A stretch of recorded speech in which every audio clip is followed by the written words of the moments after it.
हैं? थोड़ी सी त्रुटि हो जाती है व्यवस्था में, अब तुम भी तो अधीर हो जाती हो, पता नहीं क्या स्वभाव है, हैं? जरा सी कोई ससुराल में कमी हुई, हेलो पिताजी, अरे राम राम राम, क्या तुम्हारा क्या मानसिकता बन गई, समझ में नहीं आ रहा है। हाय हेलो गलत, बंद करो ये सब हाय हेलो करना। गंभीर बनो, धैर्यवान बनो, समस्याओं से जूझने की कोशिश करो। समस्याएं आएंगी, उन समस्याओं से जूझो, उन समस्याओं को चैलेंज दो, और चैलेंज दो। पिता के पास सूचना पहुंचाने की कोई जरूरत नहीं, तुम अपने विवेक से ही उन समस्याओं का समाधान कर लो। पढ़ाने लिखाने का मतलब क्या हुआ? आज तुम्हारे पिता ने तुम्हें पढ़ाने लिखाने में शिक्षा की ऊंचाई तक पहुंचाया, हजारों रुपया करोड़ों रुपया खर्च किया है। इसलिए किया है कि कभी कोई चुनौती आ जाए, कोई समस्या आ जाए तो अपने विवेक से समाधान कर लेना। बेटी मेरे पास सूचना नहीं आनी चाहिए, अपने विवेक से ही समाधान कर लेना। पढ़ाने लिखाने का यही अर्थ होता है कि नहीं होता है, बोलो? और सबसे ज्यादा शिक्षा की क्रांति में बेटियां आगे हैं इस समय, बेटों से ज्यादा आगे कौन है? बेटियां हैं। गलत कह रहा हूं क्या मैं? हमारे देश की बेटियां ऊर्जावान हैं, आज बहुत अच्छे अंकों से पास हो रही हैं बेटियां, नाम कर रही हैं, ऐसी बात नहीं। लेकिन थोड़ी छोटी छोटी बातों पर पता नहीं क्या हो जाता है कि सारी शिक्षा मिट्टी में मिल जाती है। बोलो मिल जाती है कि नहीं? और एक समस्या का पहाड़ खड़ा हो जाता है, छोटी सी समस्या वो पहाड़ बन करके उभर आती है। बोलो आती है कि नहीं आती है? दोनों परिवार प्रभावित हो जाते हैं, पिता का भी परिवार प्रभावित है और पति का भी परिवार प्रभावित हो जाता है। रामायण का मंच आवाहन कर रहा है, मानस की कथा आपको संकेत दे रही है। समस्याओं को चैलेंज दो और उन समस्याओं को नष्ट करने के लिए पूरी शिक्षा की ऊर्जा लगा दो कि ये समस्या हम परिवार में आई है, यहीं समाप्त कर देंगे, ना तो समाज तक जाने देंगे इसका संदेश, और ना ससुराल ना मायके तक जाने देंगे, ससुराल की समस्या घर के अंदर ही समाप्त कर देंगे। यही है सीता का चरित्र। ये किसका चरित्र है? भगवती सीता का चरित्र है। सीता याश्चरितम।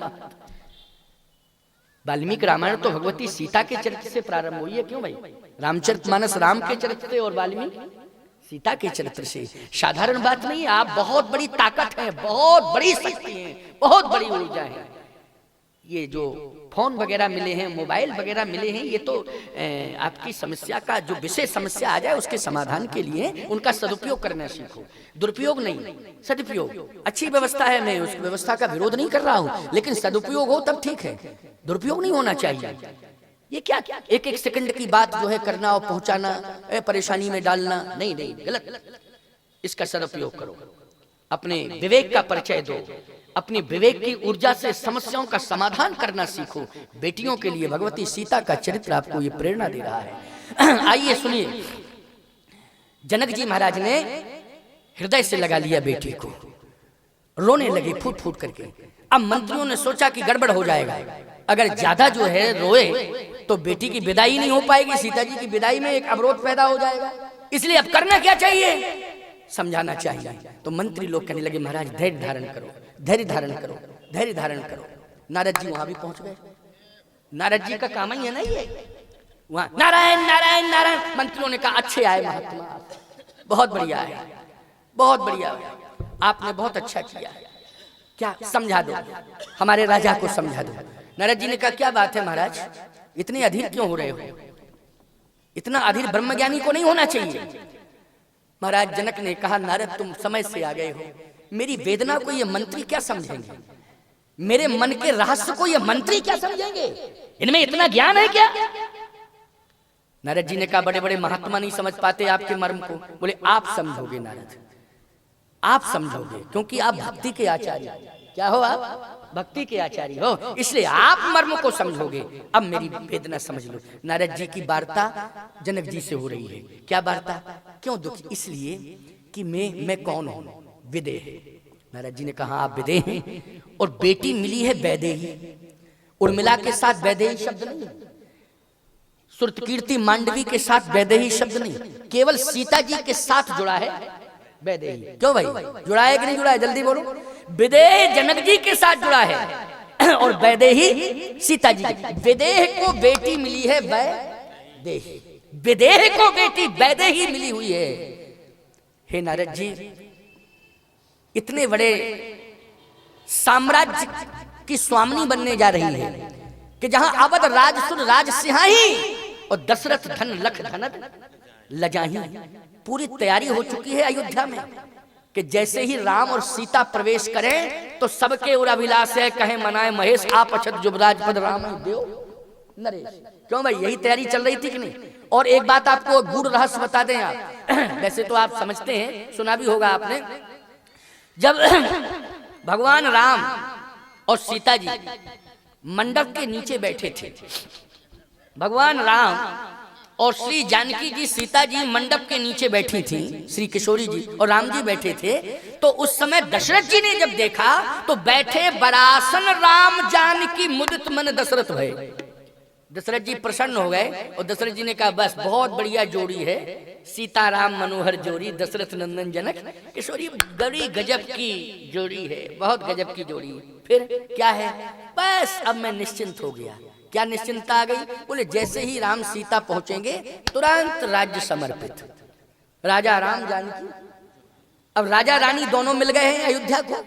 दशरथ जी बोले दोनों अयोध्या को मिल गए, राजा अभी तो केवल राजकुमार मिला था, लेकिन अब वास्तव में राजा भी मिल गया और रानी भी मिल गई है। अब तुरंत जो है पूरा साम्राज्य सौंप दूंगा। जनक जी इस भाव को समझ गए। बोलो समझ गए कि नहीं? कि मेरी बेटी जैसे ही जाएगी तैसे ही क्या बनेगी? महारानी। क्या बनेगी? महारानी। अच्छा एक बात बताओ, खजाना कैसा है? बोले देवराज इंद्र लज्जित हो रहा है खजाने को देख के, ऐसा खजाना। बोले संसार में ऐसा खजाना है ही नहीं कहीं जैसा। अयोध्या में इतने बड़े खजाने की ये मेरी बेटी वैदेही स्वामिनी बनने जा रही है। क्या बनने जा रही है? स्वामिनी बनने जा रही है। तो चिंता किस बात की है? चिंता इसी बात की है कि मैं सिद्धांतवादी हूं और मेरी संतान भी सिद्धांतवादी है। लेकिन जब सुविधा अधिक मिलने लगती है तो सिद्धांत पर टिप्पणी होने लगती है। क्यों भाई, होने लगती है कि नहीं होने लगती? जल्दी बताओ। जब सुविधा जो है अधिक मिलने लगे तो सिद्धांत पर क्या होने लगती है? टिप्पणी होने लगती है। इतनी सुविधा मिलने वाली है कि पलंग पीठ तज गोद हिंडोरा सीना दीन पग अवन कठोरा, लेकिन अयोध्या में जब पहुंचेगी तो डिसीजन बदल जाएगा। क्या डिसीजन होगा? डिसीजन ये होगा कि बधू लड़किनी पर घर आई राखो नयन पलक की नाई। राखो नयन पलक की नहीं। अब बताओ ईमानदारी से, ये पलक की तरह जैसे पुतली सुरक्षित रहती है ना नेत्रों के अंदर, ऐसे सुरक्षित रखना है तो ये सिद्धांत है कि सुविधा है? जल्दी बोलो, है सुविधा कि नहीं? क्या है? ये सुविधा है। अच्छा और कैसे रखना है? दशरथ जी ने कहा सुनो, ये जनक जी पूर्वाभ्यास हो गया, जनक जी को पूर्वानुमान है, समझ गए कि ऐसा ही होना है। अच्छा फिर आगे और विशेषता क्या? बोले जियन मूर जिम जुगवत रहे और दीप बात नहीं तारन कहू। अब बताओ भैया, दीपक की बाती को भी टारने को मत कहना बहू को। ये दीपक की बाती को टारने के लिए बोले ये भी मत कहना। दशरथ जी कह रहे, किससे कह रहे? कौशल्या से कह रहे।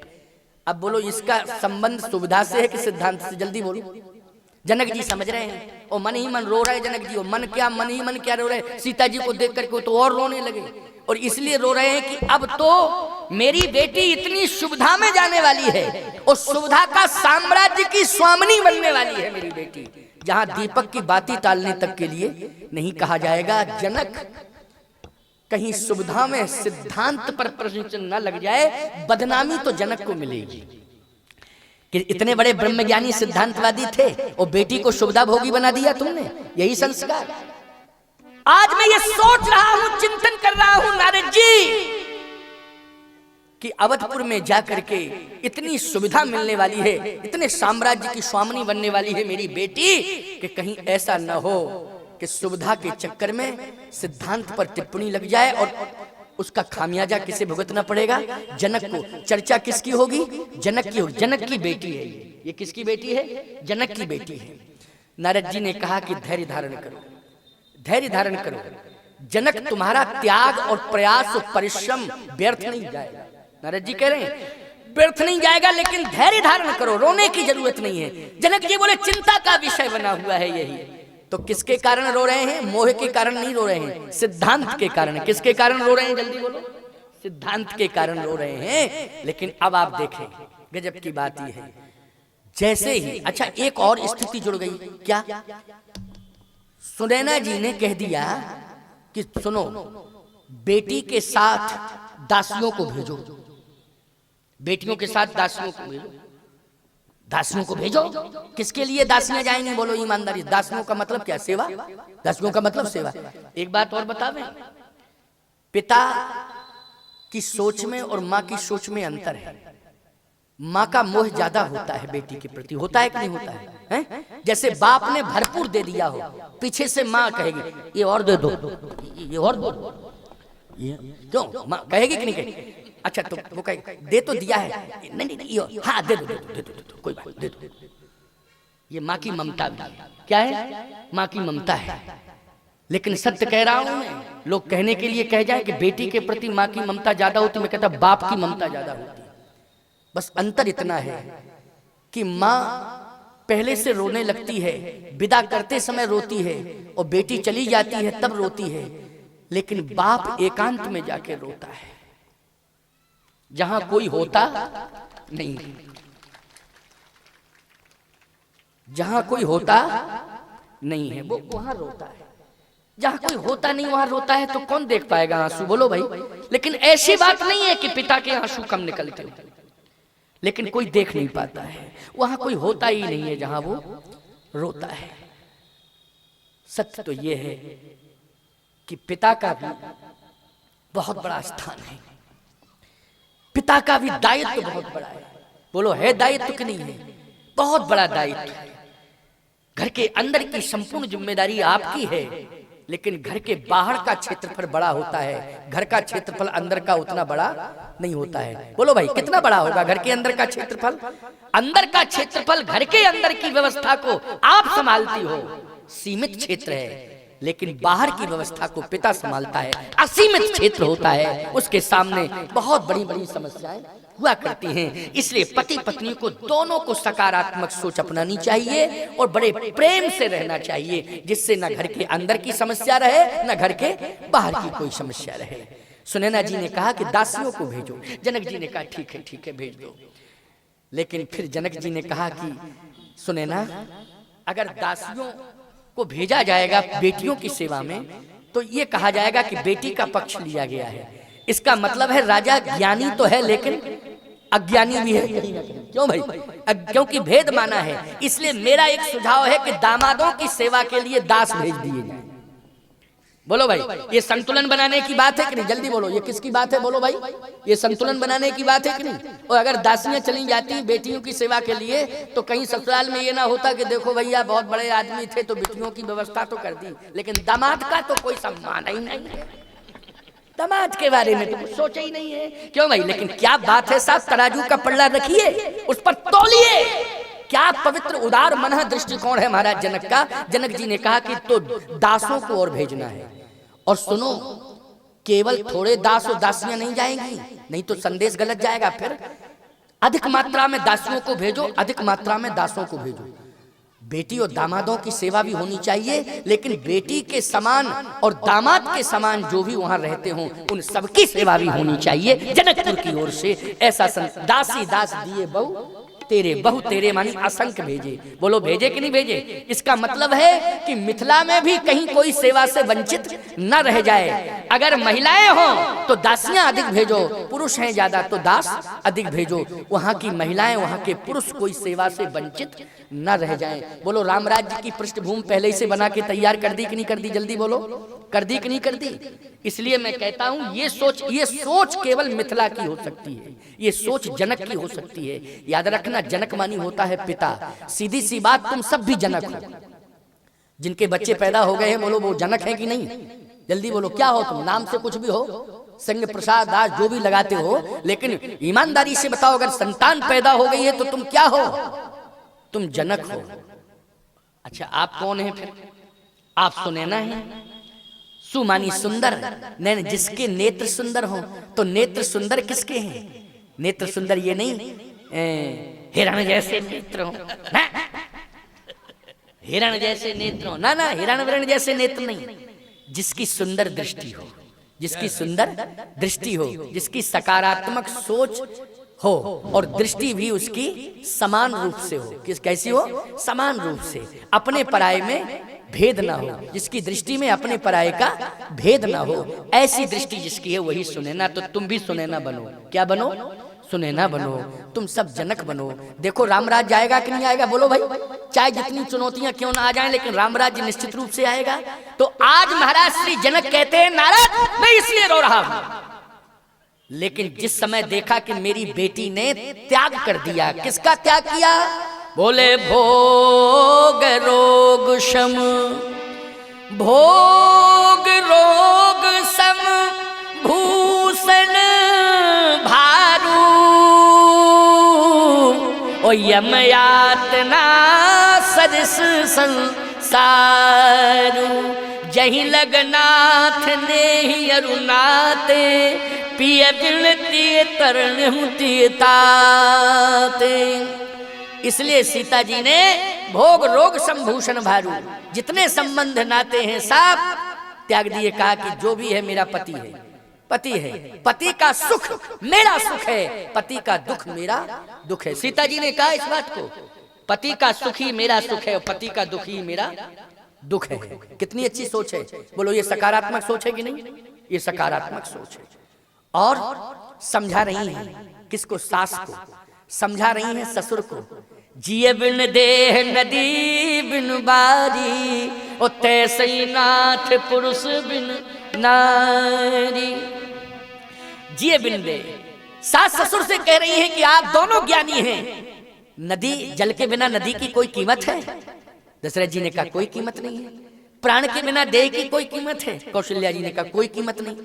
तो जैसे नदी के बिना, जल के बिना नदी की कीमत नहीं होती है, पिताश्री प्राण के बिना माता, सास माता प्राण के बिना देह की कीमत नहीं होती है। सीता जी कह रही हैं वैसे ही पति के बिना पत्नी की कोई कीमत नहीं होती है। इसलिए मेरे पति का सुख ही मेरा सुख है, पति का दुख ही मेरा दुख है।